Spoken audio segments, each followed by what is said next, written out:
هل سقوط النظام يعني سقوط الدولة يا أستاذة بحر؟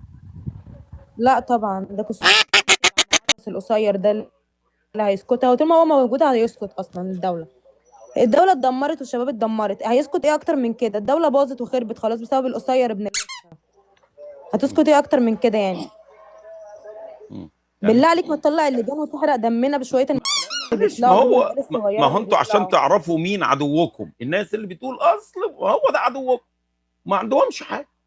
يبقى احنا نطلعهم ونمسح بكرامه اللي جابوهم الارض، ايه المانع يعني؟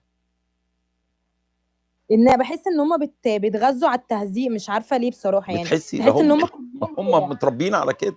ده هم لا بجد شبه رئيسهم. انت فاكره الكلب الواطي ابن الكلب السيسي لما دخل قال القائد بتاعي دخل عليا؟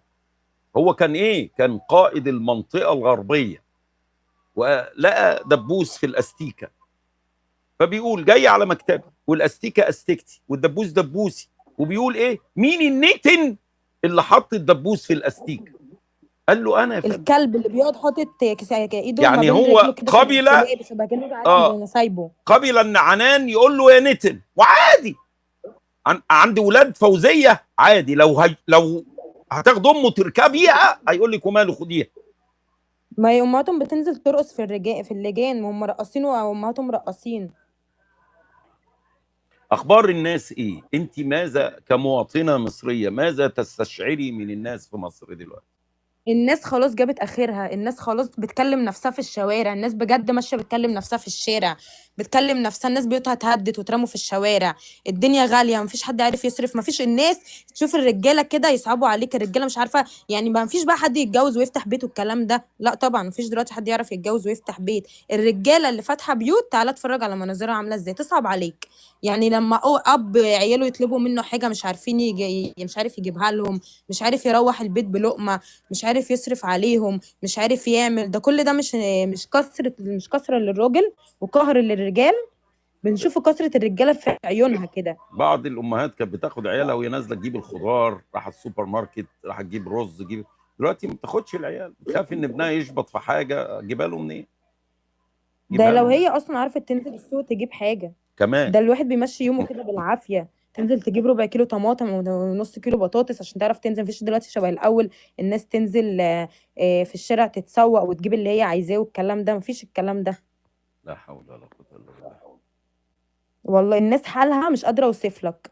الناس كلها بجد بجد بجد لو تنزل الشارع تشوف مصر عاملة ازاي، والحزن اللي في عيون الناس عاملة ازاي، والرجالة ماشية عينها في الارض ازاي، واللي قاعدين اللي تمشي كده تلاقي الناس قاعدة كده بمراتها وبعيالها في الشوارع كده، بيوت اتهدت ومحدش اخد حاجة. والناس تصعب عليك حالها، تصعب عليك حالها. اللي كان حاله مستور وميسور دلوقتي مفيش الكلام ده. دلوقتي كله فقير، كله فقير. مفيش طبقة متوسطة وطبقة فقيرة وطبقة عليا. مفيش الكلام ده دلوقتي، يا فقير يا غني.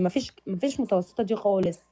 مفيش متوسطة دي خالص. لو الناس نزلت الشارع وفجاه الناس قالوا ده في مظاهره، انت تتوقعي ايه؟ اتوقع ايه؟ والله العظيم اللي فهم واللي مش فاهم اللي هينزل. والله اللي فهم في السياسة واللي مش فاهم في السياسة، اللي مش عارف الناس دي بتعمل ايه، مجرد ما يعرف ان هم عايزين يمشوا القصير ده بلحة ده، الناس كلها تنزل. الناس خلاص جابت اخرها، جابت بعد اخرها طب بشوية. الناس بتقول ايه على الجيش وعلى الشرطه؟ الشرطة ده أمر مفروغ منه، دول دلاديل طول عمرهم واحنا عارفين الكلام ده. الشرطة دي طول عمرها كده دلاديل للنظام. طب الجيش ما اللي الشرطة دي الجيش اللي سارق وظايفهم وهو اللي متحكم في كل حاجه وهو اللي مجوعهم دلوقتي، يقولوا الجيش عليه ايه؟ حضرتك عندنا في اسكندرية مثلا اخد البحر كله. مفيش حد دلوقتي ولا فاتح مصلحة ولا فاتح كافيه ولا فاتح مطعم ولا فاتح الكلام ده. كل اللي اخد المصالح هم الجيش. ده طبعا ده ايه يعني؟ دول الناس اللي ليهم منصب، اللي ما لهمش منصب بقى اللي هم اخواتنا وولاد خالتنا والحاجات دي، واقفين بيبيعوا طماطم وجبنه وبتاع وخيار وكده. ولا يعرفوا طبعا حاجه عن الحرب، ولا الناس اللي بتقول لك اصل مصر هيحصل فيها حرب وهنبقى شبه سوريا وشبه العراق. مصر اوسخ من سوريا ومن العراق. تعالى كده قول لي كده، اللي واقف بيبيع طماطم ده لو دخل علينا حد من الكيان ولا الكلام ده هيقعدوا يعملوا ايه؟ هيروح يقول له اصل الطماطم ب 10 جنيه؟ ولا يمكن هيرفع الخياره في وشه يعني ولا ايه؟ ويمكن يعصرها يفعصها في وشه. مش فاهمه يعني. يعرفوا يعني الحرب دول؟ والله العظيم ما يعرفوا حاجه. هيحاربوا بايه دول؟ هيحاربوا بالبيض، هيحدفوا الكيان بالبيض. ما يعرفوش غير السمك والفراخ والبتاع اللي هم واقفين عليه بتاع امان اللي في كل مكان. عملوا مزرعة فراخ في المعمورة.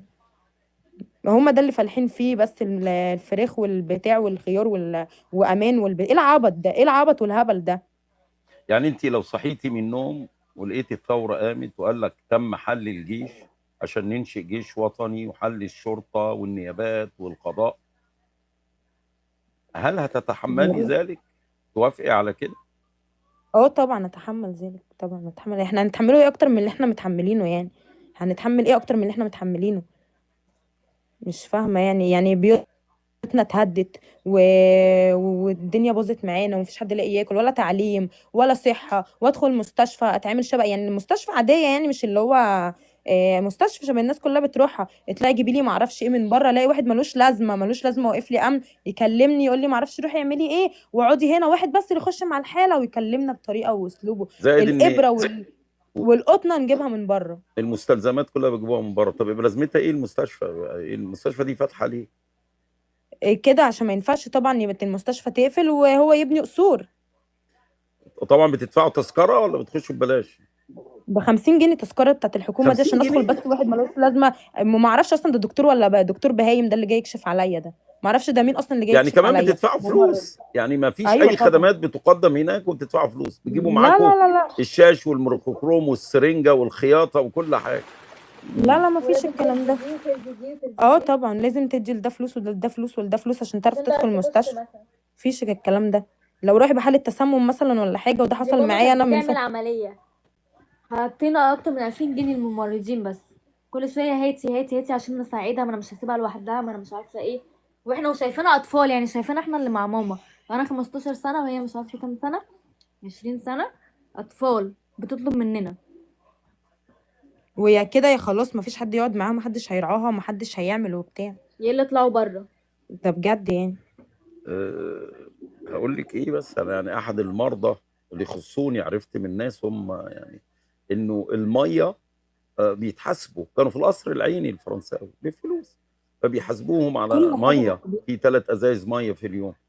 فلقوا المريضه كل حاجة. عطشانه، ما جابوا لك ليه؟ ما حدش ما جابوليش، ما بيجيبوليش اشرب.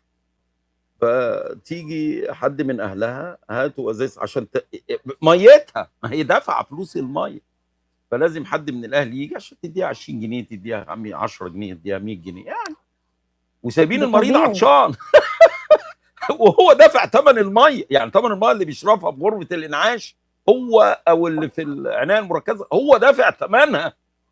اه لا حول ولا قوه بص هو الا انا بس بالله. حابه اطمن حضرتك ان اللي انت بقالك سنين بتعمله تمام.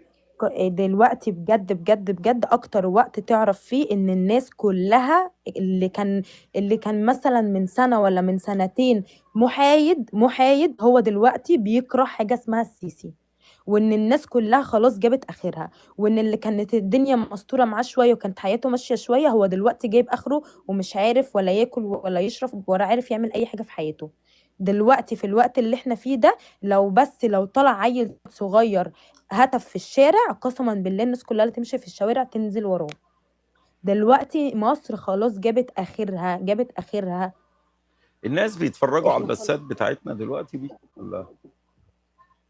ما فيش بس غير الكام معرف اللي انت عارفهم دول مستنفعين، واللي امه شغاله هنا واللي امه شغاله هنا وعيال الرقاصين دولت هم بس اللي زي ما هم. انما الشعب خلاص، الشعب جاب اخره. والناس بقى بجد اللي عايشه، الناس اللي احنا من وضعنا كده وعايشين في مصر، الناس دي خلاص جابت اخرها.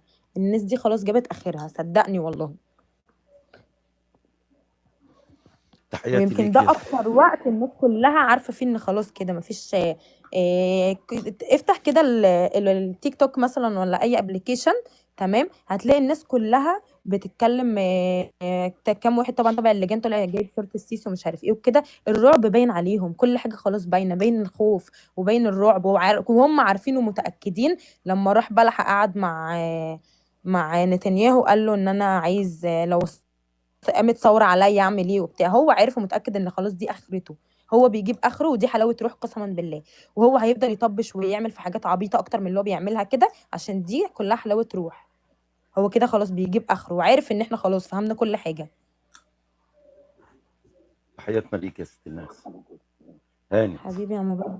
نشوفكم على خير ان شاء الله. يلا ان يا شاء رجال، الله. ان شاء الله يا ست الناس، مع السلامه.